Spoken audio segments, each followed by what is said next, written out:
Welcome everybody. My name's Karen Woodley and I'm chair of the Race Equality Foundation, which is one of the partners in Everyone's Environment programme. So welcome everybody. It's wonderful to have so many of you join us. Now, in terms of some sort of basic housekeeping, we're recording it and we will send you the recording after the event. There may be journalists present, we're not absolutely sure. And if you have questions, can you put them on put them up through chat so we can monitor them and see who's asking what. And if you have any technical issues, please flag them in the chat and somebody in MPC will come and help you. Now, as a brief background to the programme, we've been working with almost 60 social and environmental charities to empower people from social groups across the UK to have a say on how we confront the climate and nature crises. The environmental crises will not affect everyone in the same way, but some of the most marginalised, for want of a better phrase, people in the UK are likely to be worst affected by a changing environment and related policies.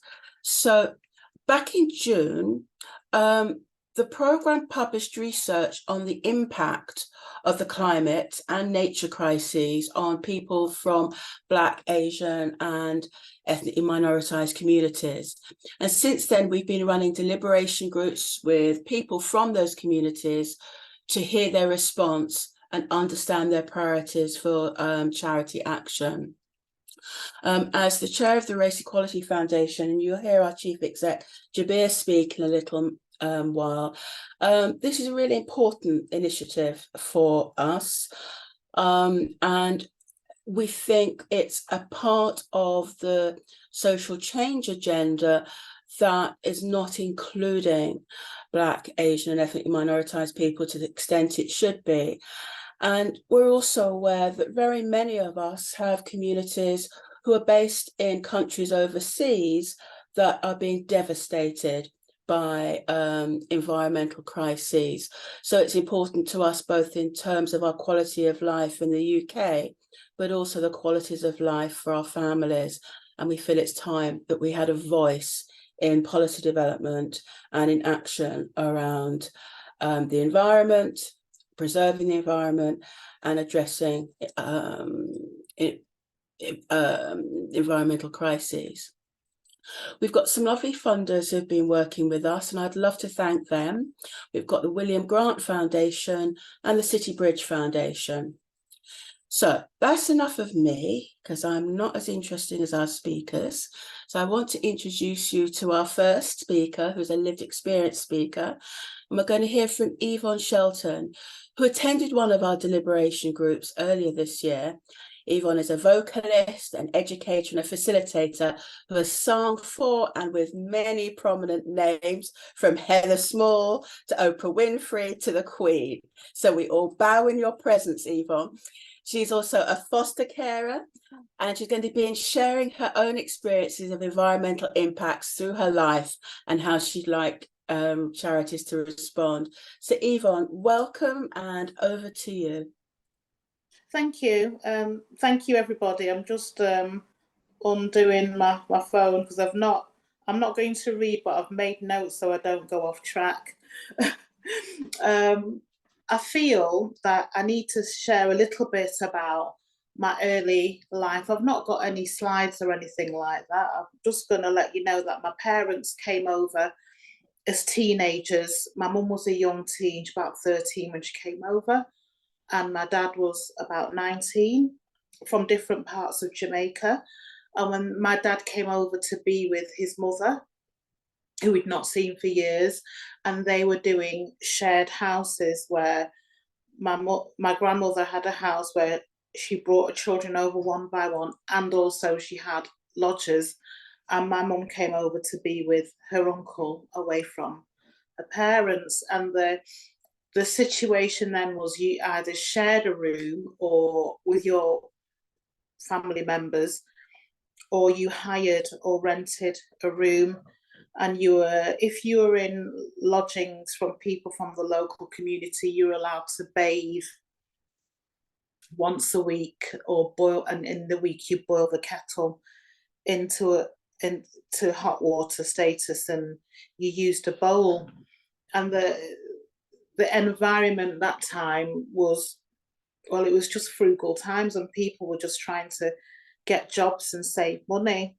When we were born, we all were in one room, and there's an artist called, a guy called Gerald, his full name's Gerald Simpson. We shared a room, the whole family, three of us, and my mum and my dad shared a room in his mum's house, and we grew up together, went to school together. And again, it was all about saving money so you could get a place of your own. We were allowed to bathe more often, so my mum just flung us all the children in the bath at the same time. So when I'm looking back, and that was like really back in the days, ways of saving. Water, as we grew older, we went to school, we joined a church, and various organisations would come to church warning against the uses of alcohol and drugs, as there was a glue sniffing and a drug culture growing in the heart of Hume and Mosside. So voluntary organisations would come in and speak in schools. And also I remember the Green Cross Code person. With regards to, I suppose, energy saving, recycling, we had things like the milk bottle man, which still happens, which collected the milk bottles, and the fizzy drinks guy, I can't remember the name of the fizzy drinks at the time, where they'd collect the bottles of empty fizzy drinks. And that was about it up until the age of, I'd say, leaving school. There was things like don't throw litter on the floor, but you just did, or litter, we'd have church walks where we cleared up the litter in the parks. And we were also advised not to go in the parks, or if we went into the parks, not to go in the parks without your family or without being accompanied, because teenage years, there was the Peter Sutcliffe vibe, where if you went into the park, you don't go into the park at night, or don't go in certain areas of the park because people were doing things, which they were, to themselves and to other people. And in the areas, people ran out of parks, so there was like adventure playgrounds, people played on the street. If you had a garden, which we didn't, people played in the gardens or within eye distance of your parents. And so there wasn't a big thing about going to the parks unless there was a carnival, or unless there was a big walkabout. And you just remember being ran out of the parks, and I'll come to that point again later. As we got older, there was in primary school, there was little things like you could plant things and watch them grow, or you just forgot about them. You did it in the summer, you didn't do it in the winter. We didn't have a greenhouse in Webster School, but in St Margaret's we did. So as schools got modern, they kind of left things like that by the wayside, even though they are bringing them back, as I understand. I get into college years, and there are people from church collecting cans. I'm thinking, what are you going to do that for? But they were making a penny a can or something like that. And then there weren't any multicoloured bins like they are now, they're all over the place now. But we did start to hear about globalization, the earth heating up, but then we were told that the centre of the earth is really hot anyway. The closer you go towards the sun, it's colder actually than it is hot, unless you get really near to it. So we were told bits and bobs, which, if you didn't watch TV, encouraged to play out or go out. There was an encouragement to get out of the house and come in when it was near food time, or come in and do your chores, or to eat, or to go to bed. And there was always the running of water. Don't run the water. you can only run the water like that if you wanted to drink it. But then we drank out of hose pipes back in the day. That's what I remember, especially at grandmother's house because she had a garden. And then we heard if it was really hot, you could only water your garden every other day. So it's like, I haven't got one, so doesn't apply to me. And that doesn't apply to me mentality stuck with me for a while, even though I was educated, I went to college, I went to Manchester Met, and then the growing concern about globalization and the environment was growing really quickly alongside technology. And I paid more attention, even though I couldn't get in the in the Zoom thing today earlier on. I paid more attention to technology because I was doing fashion and singing, and the mics changing, the way you recorded vocals change, and you could overlay tracks really quickly instead of doing every single line each over and over again. That was changing. The studios were getting systems where you could be cool or warm instead of just sweltering for 10 hours in the studio. But then they would turn it off because of the noise, and we just saw things changing really quickly around us. And if you weren't, if your parents didn't have an allotment, my parents didn't, but my mother's uncle did, they were talking a lot about the soil, and some stuff wasn't, unless you bought in mulch or your crops that in the thing in the allotment didn't grow as well. And then they started to rotate crops with each other, which is what they would do in Jamaica anyway. And they're just saying it was more difficult to grow things, or some things, some seasons it would work. And so we heard those background stuff. So apart from the drugs, the alcohol, and teenage sex, we never heard anything about the environment until it was through school.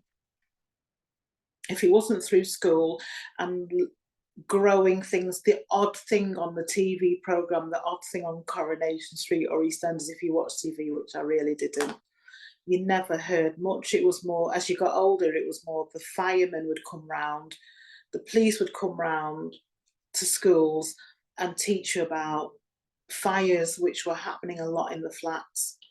Because, I mean, Grenfell is modern, but there was fires at home in the flats a lot, and I know people that passed away in fires. So we heard stuff about the environment linked to fires, what causes it, how to not just go somewhere and just light a match or a cigarette and throw it down because it could set off a fire.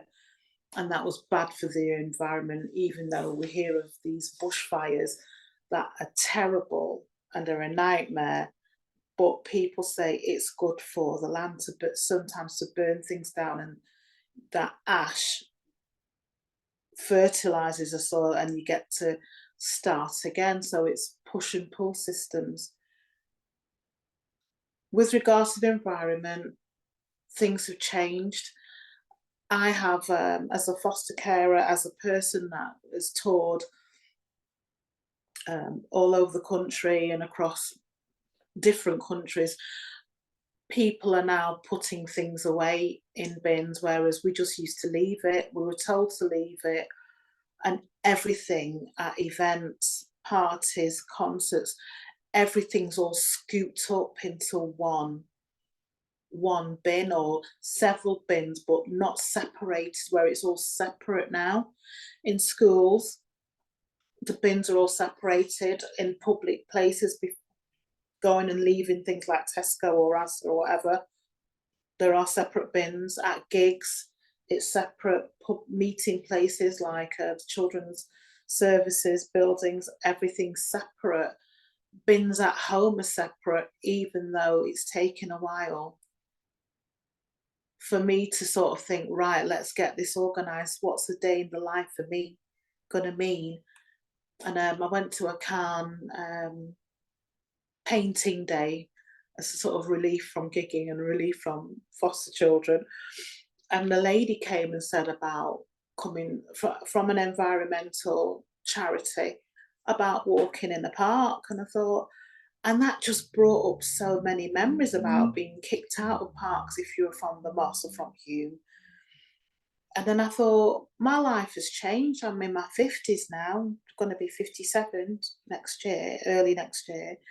And I'd like to walk in the park, but I have my previous fears and previous hang-ups about parks, other than carnivals and the odd fest, or, you know, if I'm on stage, I'm fine in being a part, but if I'm part of the crowd, I don't like it when it's so crowded. But I thought, yeah, and we spoke about encouraging young people to go into parks. The safety aspect's a big thing for me, the times to go into park, the safety aspects for young people and middle-aged and elderly people.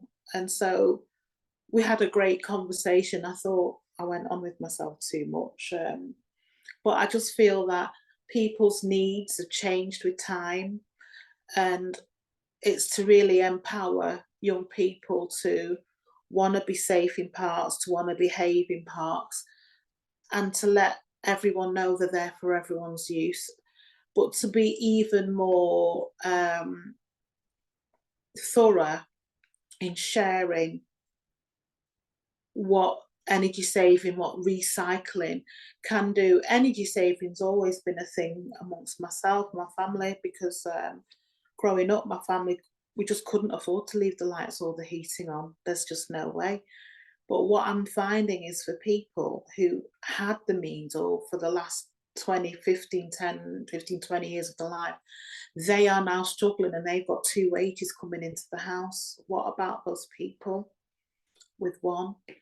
I wrote down stuff about my sister has roof solar panels, but that was got through the housing association, and I can't afford roof solar panels. I would love to afford it. How can it be made affordable? Is it the onus of charities alone to be spreading this message and this areas of concern? It would be nice and more reasonable, and not just give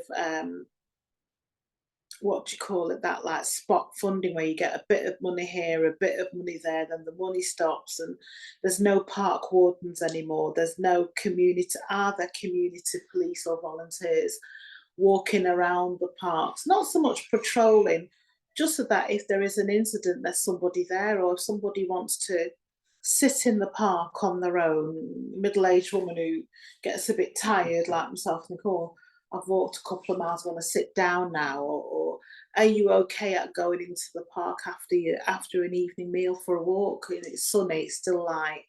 Do you feel okay? So, but sometimes just walking down the road, you see a couple of young people that seem a bit rowdy, and you think, oh, shall I turn back or shall I keep walking? Because now I've got to go around the corner, and what'll happen there? I just think it's a massive burden. Can we do this? Yes, we can. But the inputting of how real are these systems? People have been saving water for a long time. People have been turning off the lights and turning down the heating for a long time. Me personally, coming from Hume side, now living for the last 30 odd years in Stockport, done a lot of travelling, gone to various countries, and was shocked at how clean Switzerland and Sweden, or not Thailand, Singapore, and parts of Germany, they've all got their areas where there's people that are suffering, and what I would call a shanty town or impoverished areas, but how clean, like say a public place like the airport, Manchester airport compared to Sweden or Switzerland's airport is light years. It's just so different. How clean some of their spaces were. And then you walk around, and now, we used to just throw stuff away, or the little sign where it's a bin man saying, oh, catch it, bin it, kill it, or throw things in the bin. Well, you'd aim your tissue paper or a can at the bin, and if it missed, you just walked on. Whereas now, I find myself picking it up. It's all changed. and to input those changes to empower and have an impact on young people and support people with different languages, or they might speak English, but it might be pidgin English.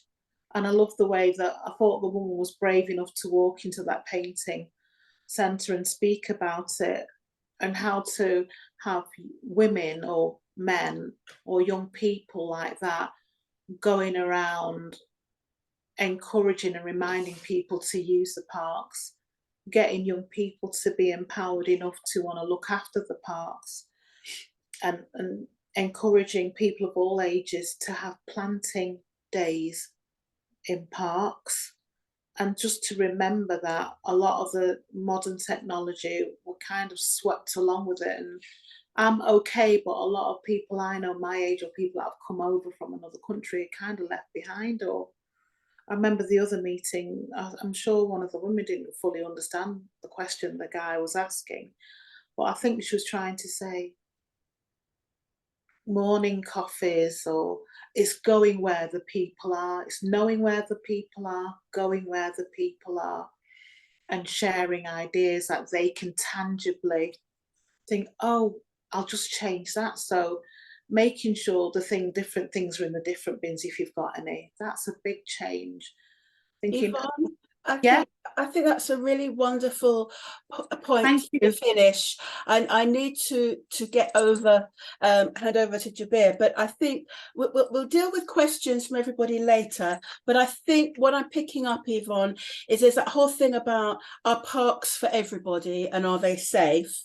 There's a thing about knowledge sharing, understanding what support's there, and also just to bear in mind that people who are living in poverty, which unfortunately Black, Asian and ethnically minoritized communities are overrepresented in terms of poverty, tend to be saving heat, water and fuel anyway. So, you know, it's quite difficult to have those burdens. So I think there's some interesting things. I've made some notes and we will come back to them. But thank you so much for sharing that, Yvonne. It was really, really good to hear from you. Well, we're now on to Jabir, who is my comrade at the Race Equality Foundation. He's our chief exec. And we're a national charity that's, you know, tackling race inequality in public services and in policy. And Jabir is leading the strand of the programme looking at the impacts of environmental and climate crises on our communities. So Jabir, I'm going to hand over to you. Thank you, Karen. I'm looking very red on the images here. That's because of the lighting system in here. It's not because I am that red, but hopefully I've got enough important things to say in building up on what Yvonne has set out for us. Yvonne and I seem to share a history of being in Manchester, both in Hume and Moss Side, and being at Manchester Metropolitan Polytechnic. So hopefully we'll be able to build on that. Thankfully, Yvonne's started that discussion about the evidence, and Karen has just built on that. And it's important to emphasise our starting point is that there's growing evidence that people of Black, Asian and minoritized ethnic background in Britain are at greater risk of poor experiences and poorer outcomes due to climate change. If we can just pick on one example, we know that second generation minority communities are more likely to develop asthma than a first generation, and actually asthma is more prevalent in those communities than their white counterparts as well. Sorry, Naomi, I should have asked you to start the slide. We know that it's more prevalent in those communities. However, we also have started to see, particularly in work that's been done in London, but also elsewhere, that these communities are more likely to live in areas of the poorest air quality in the country as well. And most of you will know that a key trigger for asthma and asthma attacks is poor air quality. And therefore, it's no surprise that last year the NHS in London revealed that Black, Asian and minority ethnic children were more likely to be hospitalised as a result of the poor air quality. The factors contributing to climate change, such as air pollution, exacerbate health inequalities that these communities experience, and the evidence is just becoming stronger and clearer about that.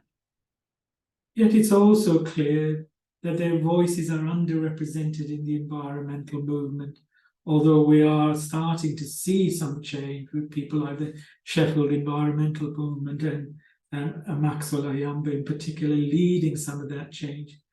Those voices don't seem to be there as much as they should be, and Yvonne's highlighted some of that already. Importantly, as part of this work, MPC ourselves and Senwa from Scotland spent some time to hear those voices, to document actions people were taking, but also to think about some and ask questions about what were some of the changes that people wanted. And here we have some of those changes identified. So the starting point seemed to be about providing information about the environmental change that empowers individual action. Many of you will know it's very easy to catastrophize, to actually create a situation where we worry people so much that they actually don't know what to do or feel unable to do anything that's going to be effective.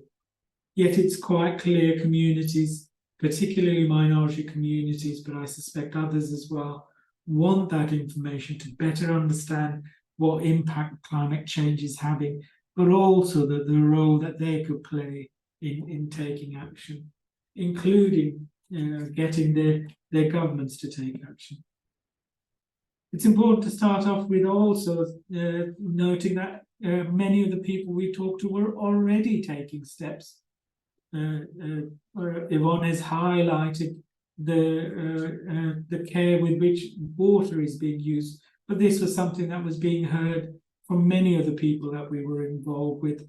The use of public transport came up time and again in our discussions, and how people were trying to change or reduce their use of cars.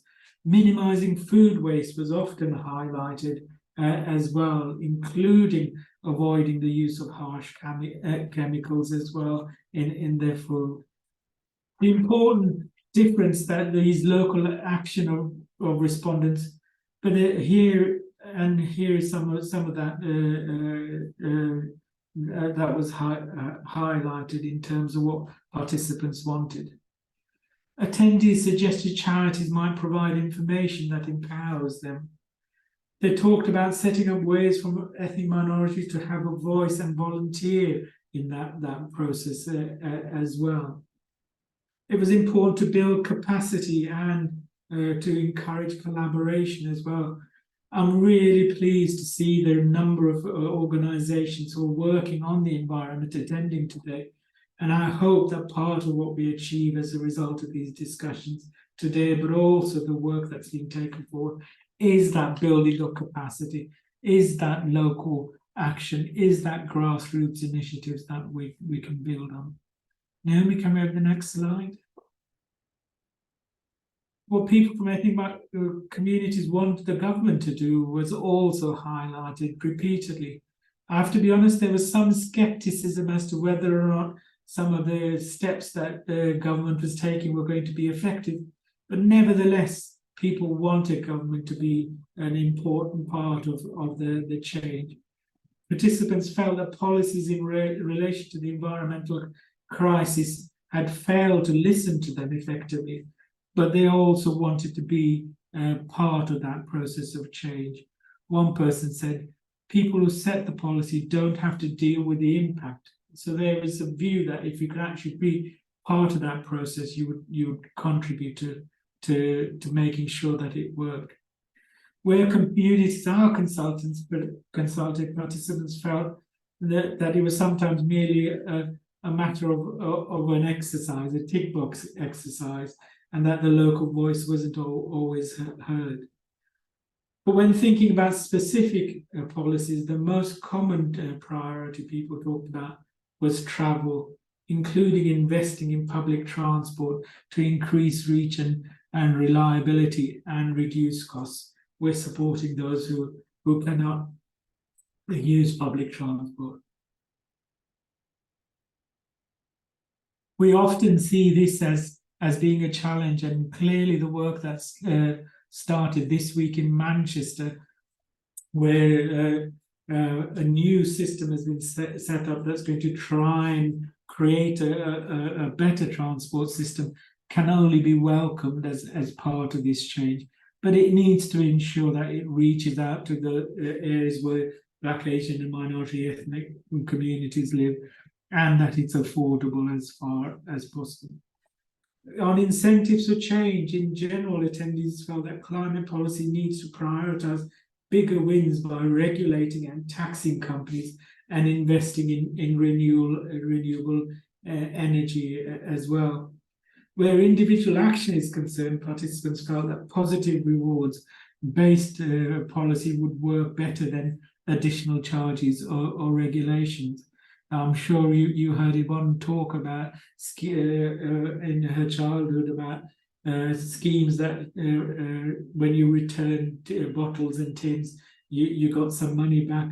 These are things that I think perhaps have got a new lease of life, and we seriously need to think about how we incentivize people to bring about that change.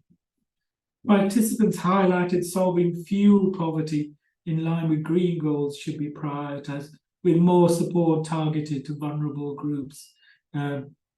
Solar panels and their costs at the moment are currently very difficult for many to afford, and certainly for Black, Asian, minority ethnic communities, it continues to be a challenge.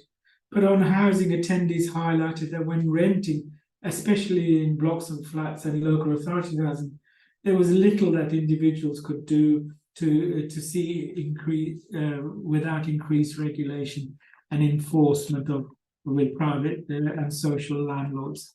It's going to be really important that action is taken for people to bring about the change. And clearly some of the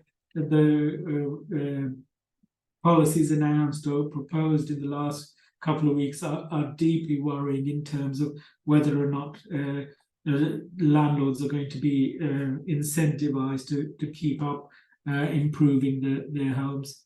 Can we move on to the next slide, please, Naomi?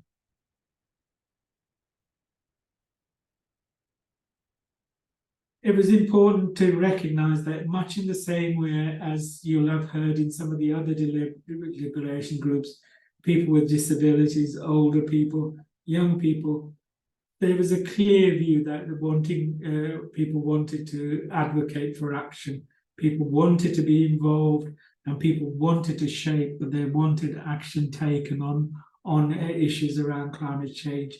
But everybody saw the importance of it, and everybody saw the seriousness of it, but everybody worried as to whether or not sufficient action was being taken at the moment.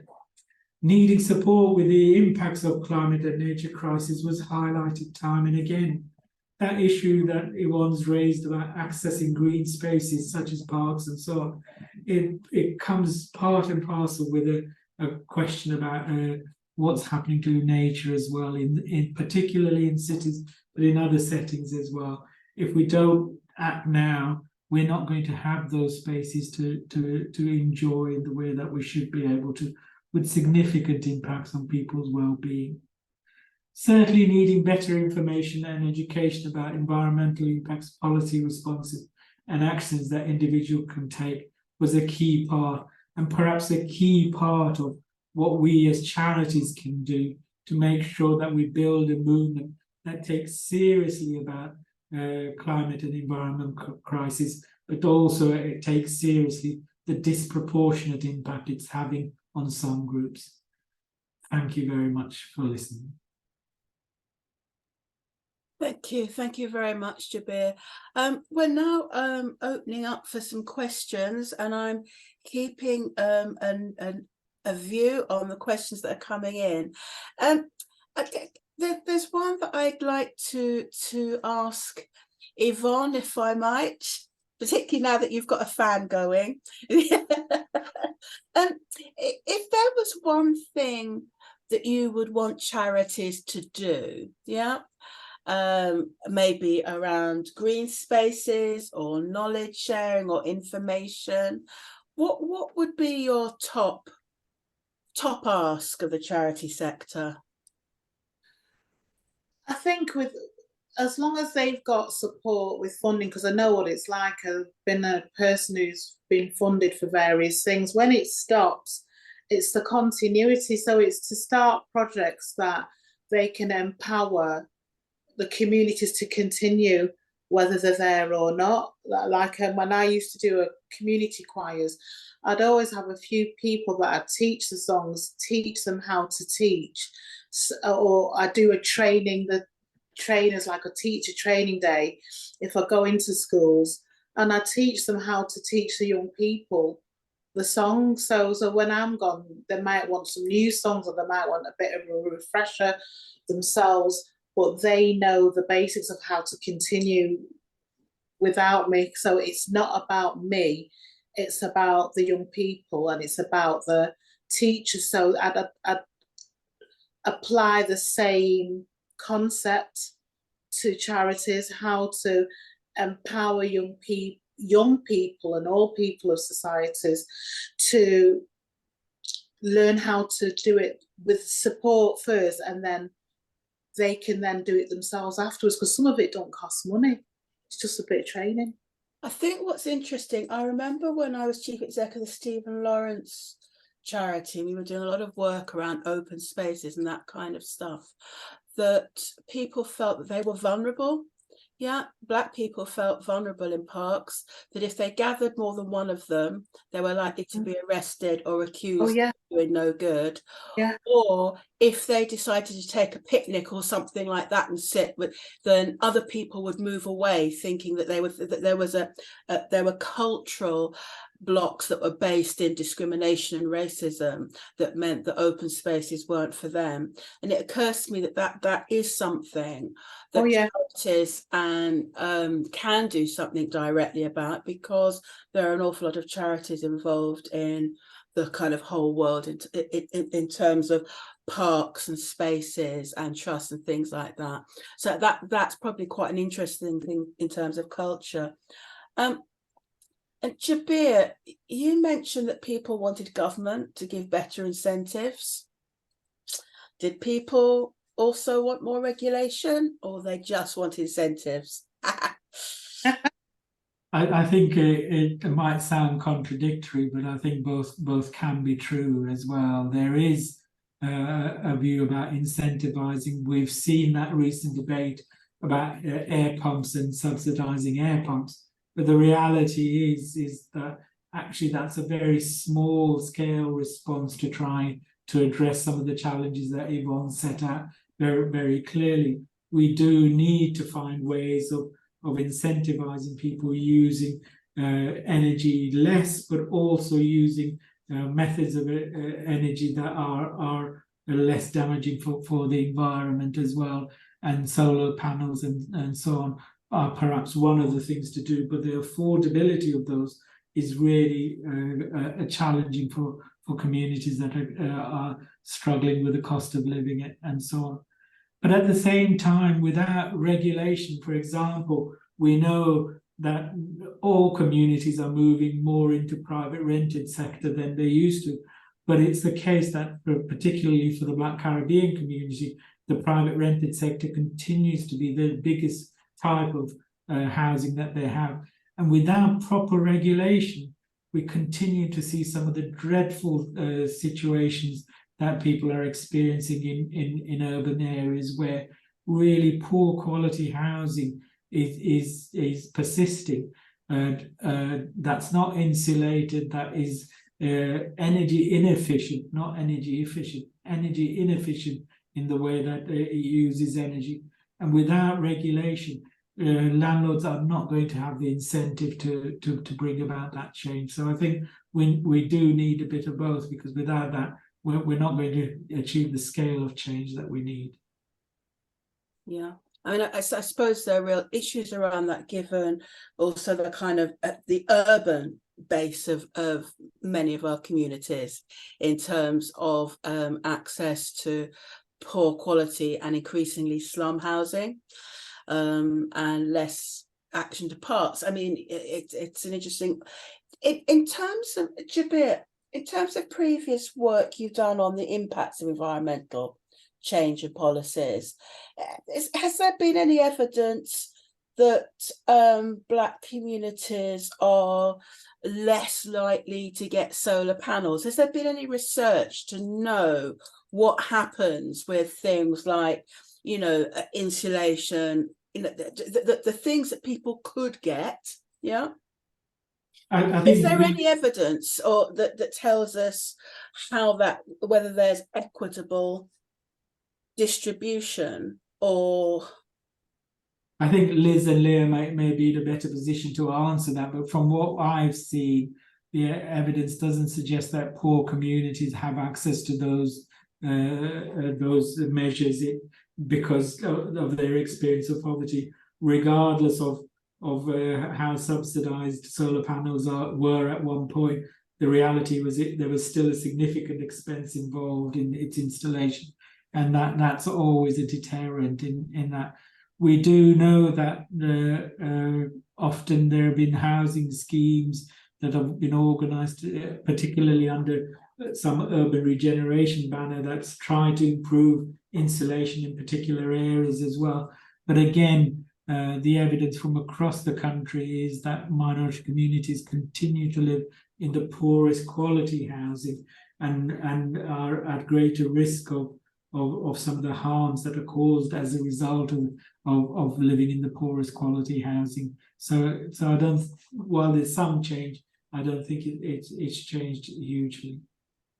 okay, there's some interesting questions that are coming up in the chat, and one of the things that's quite interesting is, what can the sort of long-standing organisations do to actually to become more inclusive, so that people are directly involved in, you know, what's happening, in terms of, you know, the green spaces that exist on the one hand, but also to become more directly involved in issues around, you know, the environment crises, climate crises, and this sort of the whole lobbying of government. I mean, have we got any good examples of how organisations have changed so that, for example, you know, they're involving more diverse communities in the direct work that they're and activities around green spaces? I think there are a number of people present here today who are probably in a better position to talk about what their organisations are doing and how they're particularly trying to open up the countryside to Black, Asian and minority ethnic communities and better use of it. But I think you need to focus on the activities of organisations like the Sheffield Environmental Movement, led by Maxwell Ayambo, who some of you will have heard speak. Maxwell's done two things there that I think are really key. He's tried to organise better involvement and access on green spaces in Sheffield and South Yorkshire for the Black community there. He's led Black Men Walking Group. He's been doing work with Asian women at the moment as well. So he's doing that practical thing of how do we improve access. But he's actually then also been working nationally with a number of organisations to ensure that access for minority communities is addressed. And I think it's really very valuable. He's trying to influence the Wildlife Trust and others to actually take active steps there. So there's that activism as well as the practical attempts. And I suspect there are other organisations that are up and down the country, certainly those organisations like Black Girls Hiking, who are taking real steps to try and ensure that at the very least we have better access to green space. one of the other questions that's coming up, and I'll open this up to the people at NPC as well, is the issue of climate resilience and what work is being done to empower or protect those communities who are most affected by changes in the climate. And I suppose that includes the kind of issues of floods and that kind of thing, but also speaks to poor housing quality, because I know from my own day job at Cambridge House that the storms mean that there are a lot of people in unsafe housing who are very wet because their roofs haven't been maintained and that kind of stuff. But that whole climate resilience piece is something that we haven't discussed today, and I don't know if that's come up within any of the work, or if there's any reflections from the team at NPC on that. I think if I start, and then perhaps Liz and Leah can come in as well. I think perhaps some of the most shocking things we heard during our deliberations were from Gypsy, Roma and traveller communities about the experience of unusual or extreme weather occasions. Think about some of the rain that we've had. Experiencing it in a brick building is a challenge. Experiencing it in a caravan is of a different scale. At the same time, we've got policies that have been put in place that are particularly targeting those communities and not providing them with the protections that they should have. So lots of local authorities have still failed to provide appropriate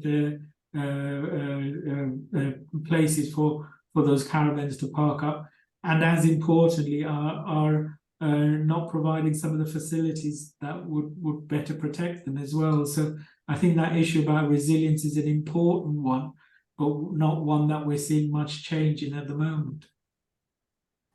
Is there anyone from NPC who's got a view on any of that? I'm looking Karen, deeply and meaningfully. Liz here. Yes, Jabir, exactly as people were reflecting to us. To build on that, I'd say one thing that shone through for me is how people are looking for win-win solutions. That there are a lot of challenges being faced at the moment around, for example, the cost of living crisis. Equally, we know we need to deal with both the impacts of the climate and nature crises now, as well as build resilience for the future. And people don't want to be in a position where they're having to choose, but wanting to find solutions that work for both people and the planet.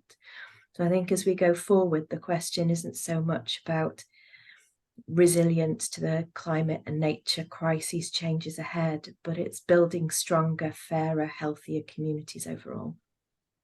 Yeah, and I think that's a point that's come up in the questions as well about, being aware of what resilience looks like, but also understanding how, systemically oppressive structures mean that resilience will look different to different people, and you do need some kind of equality and as well there. We've got people, there's a lot of knowledge and empowerment is key, but I mean, one of the things that really irritates me about knowledge and empowerment is that always assumes that people don't know actually quite a lot about what's going on globally. Yeah, and I think what's interesting is that sometimes organizations can take a very patronizing approach to engaging new communities without actually realizing we do know what global warming is, we do know this, but actually we are excluded from the debates and the movements that are challenging that. And I think one of the points that Yvonne made earlier about the sort of planting and crop cycling, was it, crop rotation between their what's the word, you were crop rotating with the What's the bits of land that we have that isn't our allotments? Yeah, you know, and that notion that, you know, that speaks a lot of the issues around biodiversity and that kind of thing, which actually are things that people have culturally grown up with but become disjointed with in terms of the way that they're living now. And so there's also, I think, it's not all about knowledge sharing in one direction to the people who are excluded. There is also some listening to take place, because there are solutions that people have grown up with. And I think Yvonne spoke to some of those really eloquently. Now, I think we're supposed to move on to another bit, but I just want to check with my NPC colleagues. Is there a question that I've missed that you're dying for me to do? No, you all look happy, happy, happy. I've got so many screens. You'll have to bear with me. I've got more screens per square foot, and every screen is divided into a different area. So I'm trying to be very grown up here. So let's move on to our next section, which is going to be very exciting. We're moving into the part where we're going to take these findings and begin to think about what charities can do and what support they need to do so. So there's going to be online tools and all kinds of exciting things that Naomi is in control of. So I'm going to hand over to Naomi, because I'm a Luddite. I cannot cope with that kind of stuff. Thank you, Karen. Sorry, everyone. My camera has chosen today not to work, so you'll have to cope with just my voice. But there's a link in the chat or a code on the screen if you just want to go to menti.com and enter the code. And we'd absolutely love your input. There are 3 multiple choice questions, which are just helping us to understand how much you're currently doing in this space. They're looking at the social impacts of the climate and nature crises. And then there are 2 open questions where we'd love to understand the barriers that you face to taking more action. So what's stopping you from working in this space, and potentially any ideas you have for the support you need to overcome these barriers. It shouldn't take more than a few minutes to do, and you can move between those questions at your own pace. So hopefully that's all working for you, and I'll just give everyone a couple of minutes to go through and share their thoughts. I can see some coming in already, so thank you so much.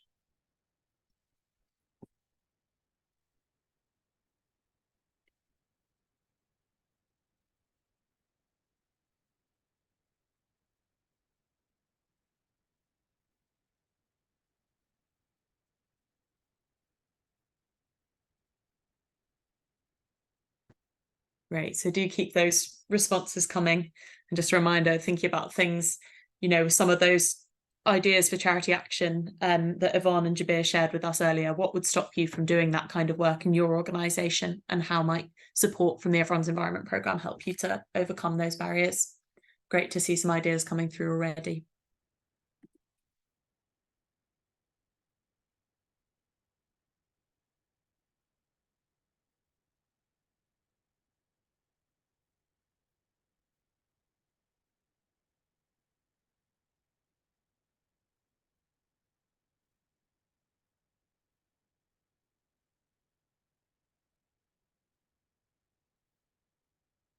Fantastic. Numbers ticking up as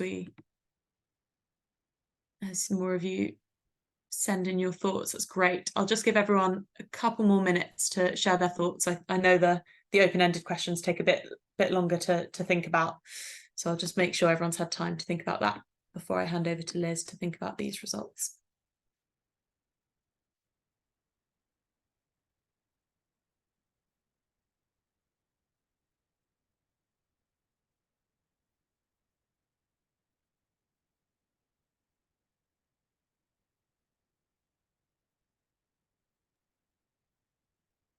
Super. So as you're just typing your last things in, I'll kick us off with this next session, which is a conversation that's absolutely crucial to us turning our learning into action, both all of us on call today and the Everyone's Environment Programme and its 50+ partners.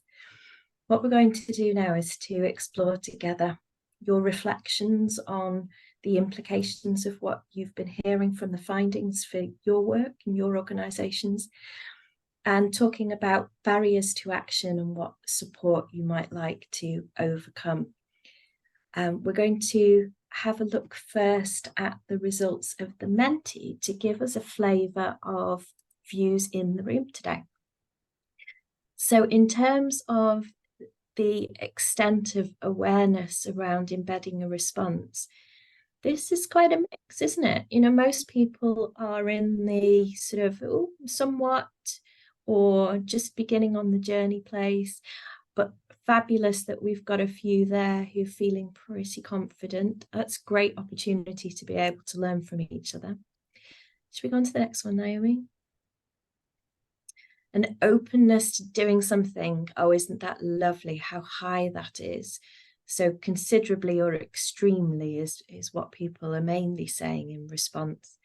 And when we have a chat, those who are sort of reflecting moderately, minimally, maybe that's funding related. Perhaps that's something we could have a chat about. And the next one, please, Naomi. And what extent those of us in the room today are trying to respond already. Everybody on the journey to some extent. So there's no one there who said not at all. And a range of experiences depending on context. Lovely. Let's see if we can get a handle on some of the free text responses. I promise we'll take these away and reflect on them more in more detail, but just to give us a flavour before we go into the conversation. We can see lots there about finance, funding, money in one form or another. Time and capacity, sort of related. Lack of diversity in the environmental sector, some siloing, structural barriers. Capacity coming up almost as much as funding is. The biggest barriers, one might be alliances, both locally and nationally. We can explore that in conversation. Lots on funding, insufficient direct engagement with beneficiaries. Yes, that's something I personally feel really passionate that we can all do something about. Some finding senior buy-in are the challenge. Interesting, that's not the first time that we've heard that, although very different experiences. Lots on funding, lots on funding. Let's have a look at the help that's needed then. Sessions like these, oh, that's lovely to read. And hopefully more to come from the Everyone's Environment programme. But we also need more funding, more time, language that can help us to all engage, amplifying those voices that we need to hear much more of. Wider discussions, particularly with funders. A very clever Hearts and Minds campaign at the lower, middle and upper class is really interesting. Long-term funding, partnerships, connections, collaborations, some very clear themes there. Thank you, Naomi.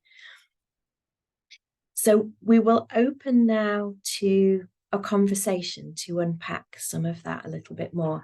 And I'd encourage you all to feel that this is a really safe space. We're all learning together, as you'll have seen from the slides we've just been looking at. And we're all at the beginning of this journey in one form or another. So today we particularly want to hear from those who are not feeling as confident, because we want to be able to identify what support you really need and how Everyone's Environment programme partners might be able to help you. And what we will do with this conversations learning is we'll combine that with similar discussions in the other webinars in this series and all of the information we gather with Menti to help us explore where we are as a sector and how we can increasingly support the sector and each other to collaborate on the social impacts of the environmental crises. So to kick us off, does anyone have any reflections they'd like to share about what you learned this morning, this afternoon from Yvonne and Jabir that has made you think differently about your work and what you might do next? Any reflections on how what you've heard has implications for your work. Pick up your hand or pop something in the chat.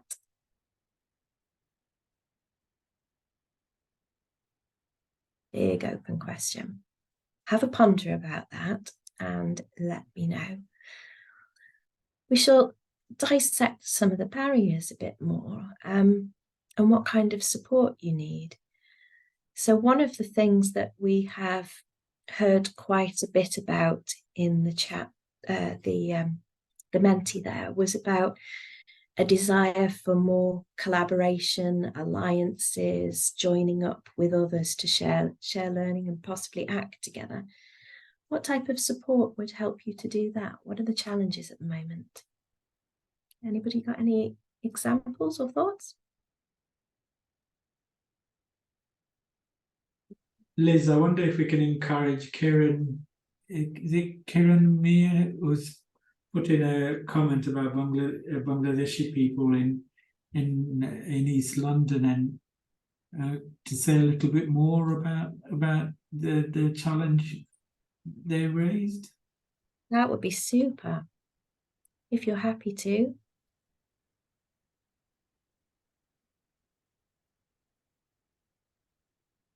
Are you able to unmute and join us?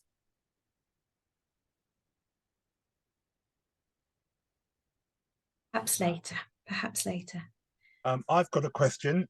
Come on in.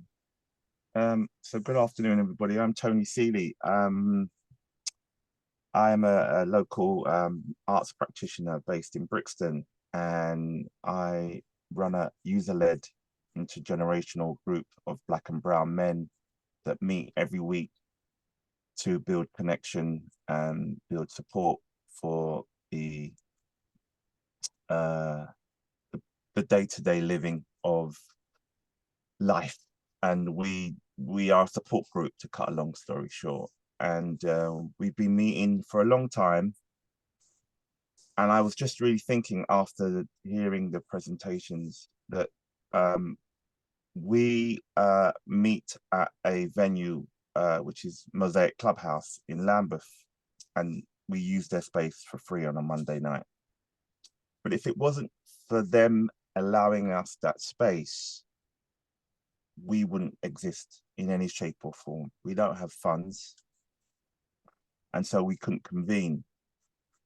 And so there's something for me around, well, everybody needs funding to hire a space to do the work that they need to do, which is really important. How do we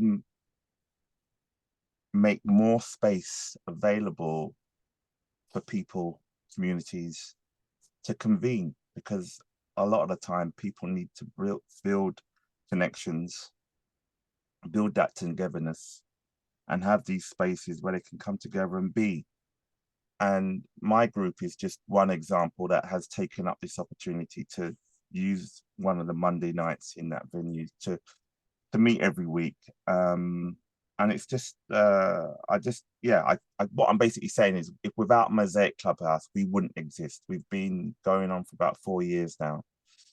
And I just think it's so important that charities are able to somehow, support local groups that are unvoiced, unknown, to be able to have their own time together. Once upon a time, back in the day, there were many spaces where you could go and use the youth club or the church hall, but those days are gone.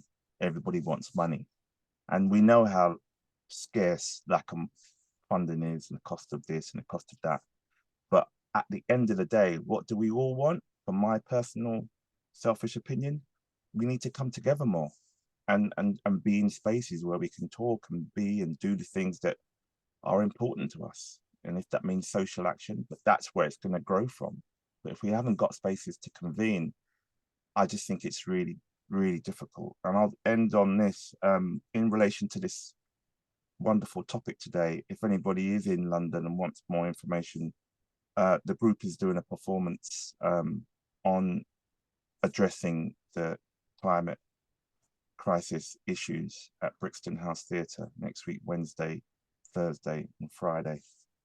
I'll leave it there. Fantastic, Tony. Thank you so much. That's so insightful, and actually a really straightforward, practical request for how charities and funders can support. It doesn't always require the large money, although that is always welcome too, but sometimes the small steps can make a massive difference. Absolutely. Kieran, your mic's not working at the moment, so shall I read this one out for you? Bangladeshi man who grew up in Brick Lane and would have had a lack of green space around the area, as members of the community were finding it hard to get the voices heard. Brick Lane, especially in the East End, is an area surrounded by estates, restaurants. Pollution is high and affecting the elderly and younger generations more, becoming really difficult. So very much a call there to have voices heard. Yeah, absolutely.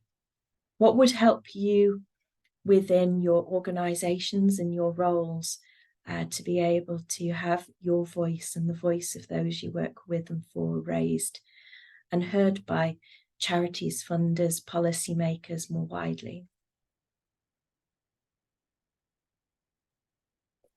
Can I say something which I probably shouldn't as chair? I probably should be silent. That one of the issues that I think that we have as charities, and I'm thinking back to days when I did many years ago a project with the Eden Project, yeah, where there were council estates in quite a rough area near them, and they had knocked all the walls down between their yards at the back of a set of terraces and made one big garden kind of thing, and were planting and doing crops, and it was part of the program.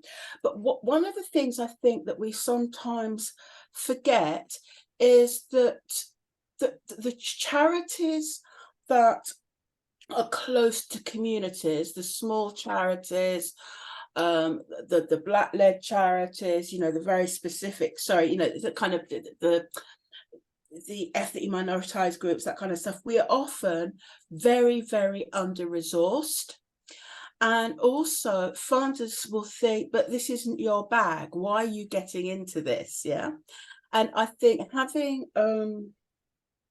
the credibility of partnership with organizations who have a reputation is quite important, because I don't think funders are particularly interested in kind of democratizing this whole area of work, and they're going to say, well, are you competent?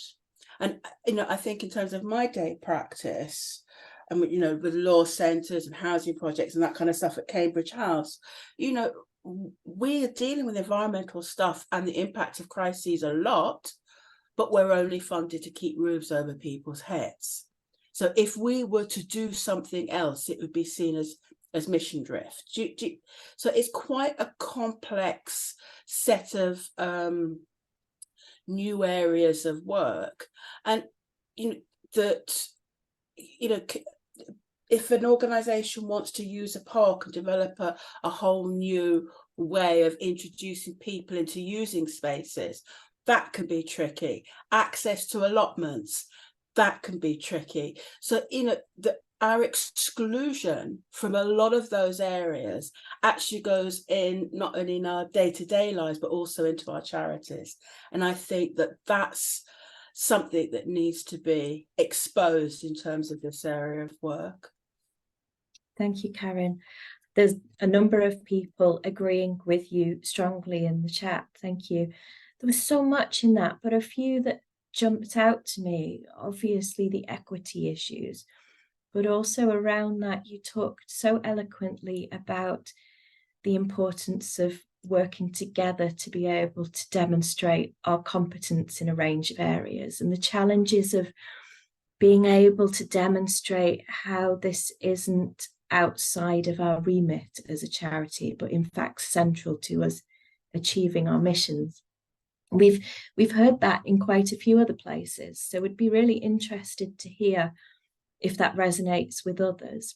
And it's come into conversations around year 2 of the Everyone's Environment programme, perhaps doing more practical support now in terms of what next for action, things like how to embed environmental issues into your strategy and how to make that call to funders to broaden their grant giving to take account of it, how to run deliberation groups in a similar way to we did in the programme this year, how to convince people in your organisations. I remember looking in the Menti, at least one person was saying that senior buy-in was a challenge for them.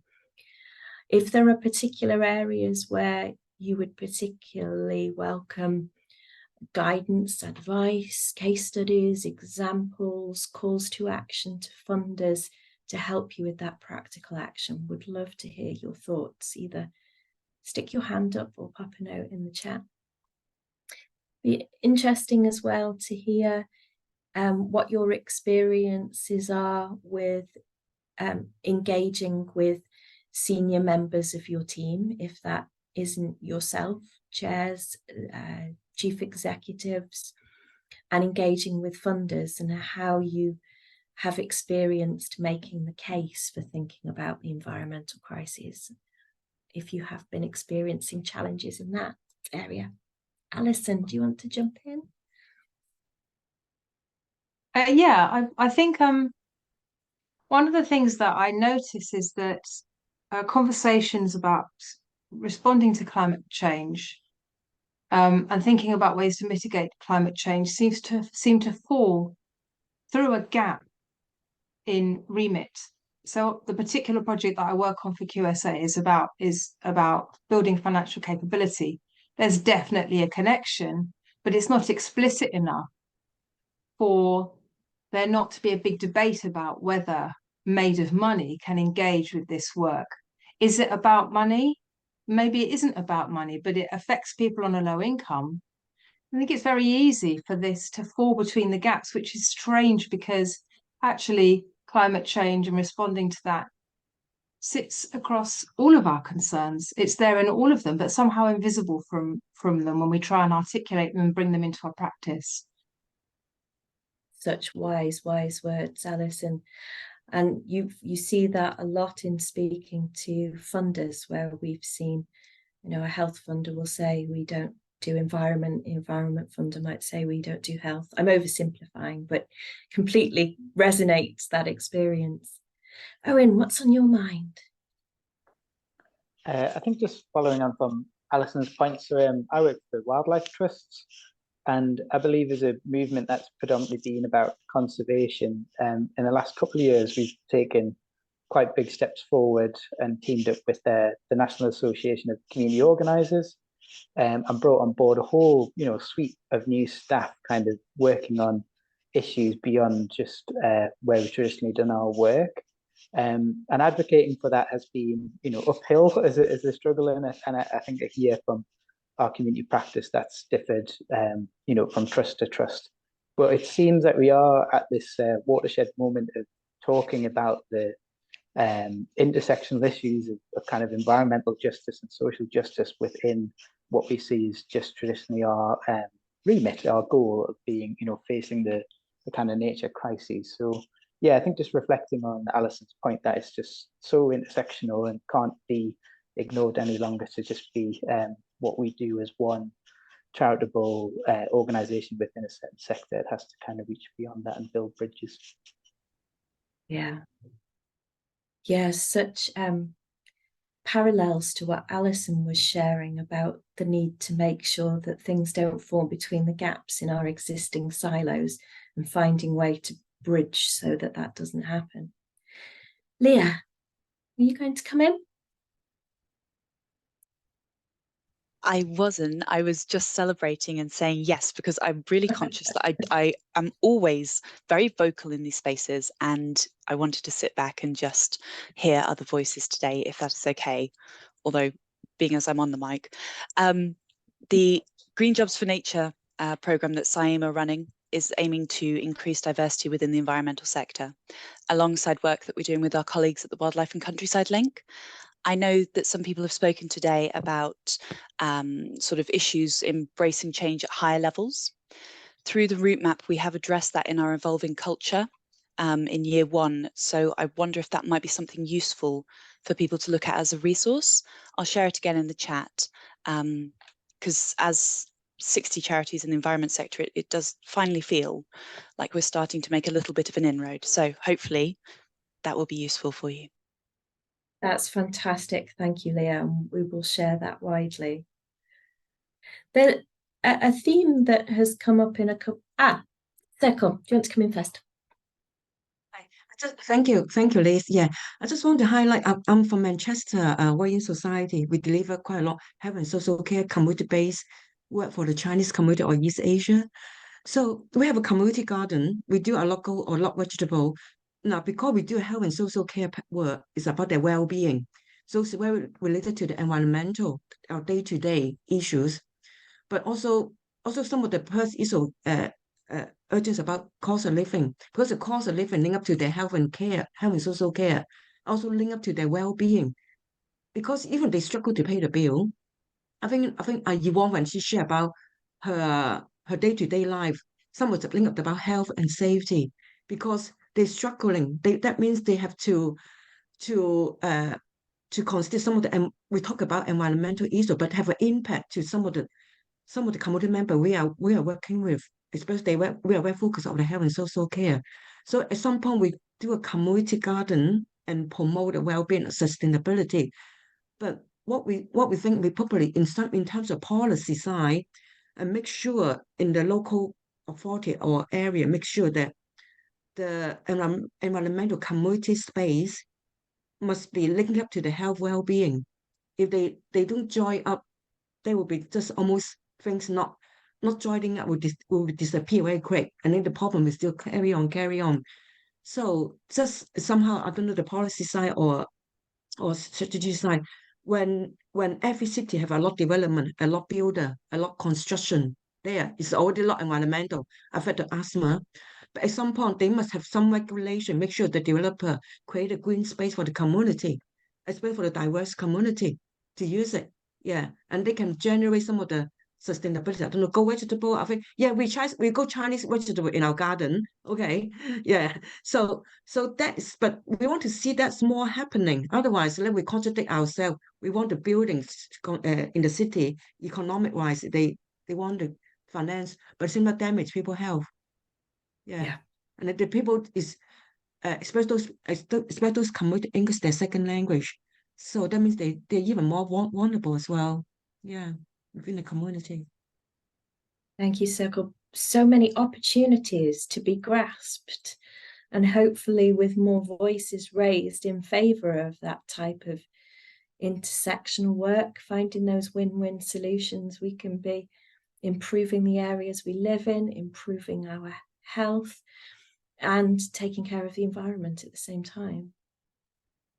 It's wonderful being amongst individuals like yourselves today. Many, if not all of you, probably identify as people who are championing this kind of thinking in your own organisations and day-to-day lives. Would be interesting to hear what kind of support might be helpful to you to be able to link up more, whether that's different groups, events, peer networks. Would that type of support be desirable? What might it look like?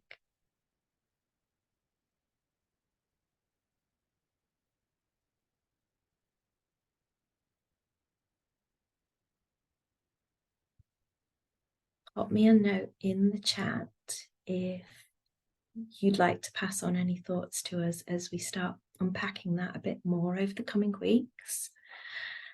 And in terms of policy advocacy support, is there anything in that space that would be particularly helpful to you? If we're thinking about toolkits and practical support in that sort of area policy-wise, let us know if that's on your mind. Any other questions before I hand back to Karen? Just coming to a close, we've got another minute if anyone's got anything. Jibir? Liz, I wonder, looking at all the chat and some of the stuff on Menti as well, there are clearly things there that I certainly wasn't aware about, and I wonder whether there's a little bit of work for us to do to just pull all those together and share that as well, because I think while we may not commit to a new network of any form, there is certainly worth sharing some of the things that have been shared with us today. Absolutely. Sharing, learning, and knowing that we're all on the journey together is super, super important.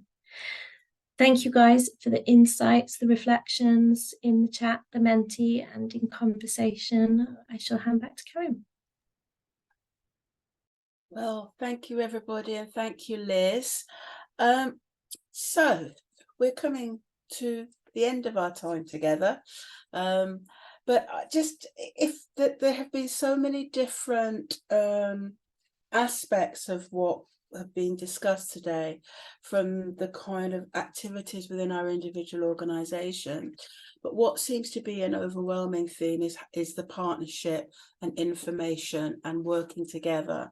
And also the sort of that there seems to be quite a strong sense that we're being called to action, but don't actually quite know how to do it. And I think you know, that this particular initiative at least provides us a focus at this point. And I think if you want to get more involved, then you just need to be in touch with NPC about being a partner on the programme. And I think you can continue to send information. I'm being very presumptuous, Liz and Leah, and about just keeping this debate going. And I know for the Race Equality Foundation, we're interested in it. It may be that the discussions are still relatively new as a collective of different organizations, that we have yet to really harness that. But it feels that we're at the beginning of something which is quite exciting. So again, I want to thank Jabir and Yvonne and the NPC team have been trying to keep me straight and on point and to time. I want to thank all you wonderful people who have joined today and put your time in, because I know it's difficult times for everybody.